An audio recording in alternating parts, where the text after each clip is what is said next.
Tasty veg ఫుడ్లో ఇవాళ bread bajji మరియు శాండ్విచ్ హోమ్ మేడ్ అంటే మన సొంతంగా తయారు చేసిన శాండ్విచ్ చూద్దామండి.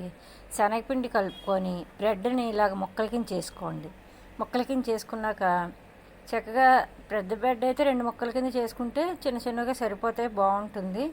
దీనికి ఏంటంటే ఒక ఉల్లిపాయ, ఒక పచ్చిమిరపకాయ, ఒక కొత్తిమీర. ఎందుకంటారా, ఇందులో పెరుగు పచ్చడితో తింటే చాలా బాగుంటుందండి. విజయనగరంలో అలాగే ఇస్తారు, చాలా టేస్ట్గా ఉంటుంది.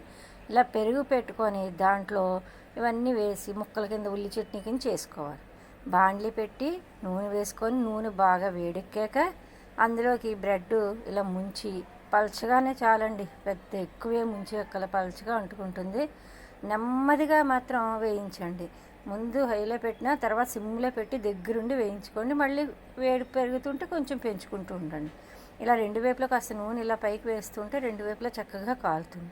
ఈ 2 వైపులా కాల్చుకున్నాక ఈ బ్రెడ్ బజ్జీ విజయనగరంలో చాలా ఫేమస్గా ఉంటుందండి. అక్కడే ఫస్ట్ టైం తిన్నాను. ఇలా కట్ చేసి ముక్కల కింద చేసి అందులో పెరుగు చట్నీ వేసి ఇస్తారు, చాలా బాగుంటుంది.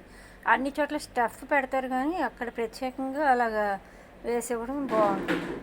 ఇలాగా అన్నీ తీసి చక్కగా పెట్టేసుకున్నాక దాన్ని మనం ఏం చేయాలంటే ముక్కల కింద కట్ చేసి అందులో ఈ పెరుగు చట్నీ చేసి ఉంచుకుంటాం కదా. ఏంటంటే పెరుగు చట్నీ మనం మామూలుగా ఉల్లి చట్నీ చేస్తాం కదా, అదే. దాన్ని చక్కగా ఈ బ్రెడ్ కట్ చేసి ముక్కల కింద చేసుకొని దాని మీద ఇలా వేసుకుంటే చాలా టేస్ట్గా ఉంటుందండి. పెరుగు చట్నీ పెద్దగా ప్రత్యేకంగా చెప్పాల్సింది ఏం లేదు కదా, అందరికీ తెలిసిందే. బిర్యానీలోకి అన్నింటిలోకి చేసుకుంటూ ఉంటారు కదా, అలాగా ఇలా చేసుకొని వెంటనే వేడివేడిగా ఉన్నప్పుడే ఇలా పెరుగు చట్నీ వేసుకు తింటే మాత్రం చాలా టేస్ట్గా చాలా చాలా బాగుంటుందండి. ఇంకోటి ఏంటంటే శాండ్విచ్ అండి, ఓన్గా చేసిన హోమ్ మేడ్ శాండ్విచ్. దీనికి ఇలాగా పచ్చిమిరపకాయలు, అల్లం ముక్కలు, కొత్తిమీర, కరివేపాకు బాగా సన్నగా కట్ చేసి పెట్టుకొని బంగాళదుంపలు, బఠానీలు మెత్తగా ఉడికించేసుకోవాలండి. మీరు ఎంత ఉడికించుకుంటారో అంత బాగా ఉడికించేసుకుంటే ఈ శాండ్విచ్ ఏంటంటే మన సొంత ప్రిపరేషన్ కదా, ఇలాగ ఉంటుంది చూడండి.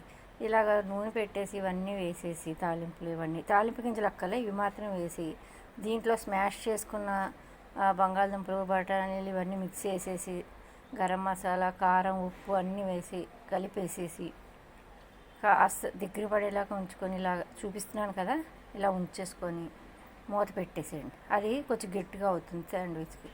ఇప్పుడు బ్రెడ్కి శుభ్రంగా నెయ్యి రాసి 2 వైపులా నెయ్యి రాసేసుకొని బ్రెడ్ మీద ఈ శాండ్విచ్ది వేసేసుకొని, అంటే ఇది చేసి పెట్టుకున్నాం కదా ఈ కర్రీలాగా, దీన్ని వేసుకొని ఇలా 4 వైపులా సర్దుకొని ఆ బ్రెడ్ మీద ఇంకో బ్రెడ్ పెట్టి ఈ టోస్టర్లో పెట్టుకొని మనం మూత పెట్టేస్తే జస్ట్ 5 సెకండ్స్ 5 మినిట్స్లో అయిపోతుందండి.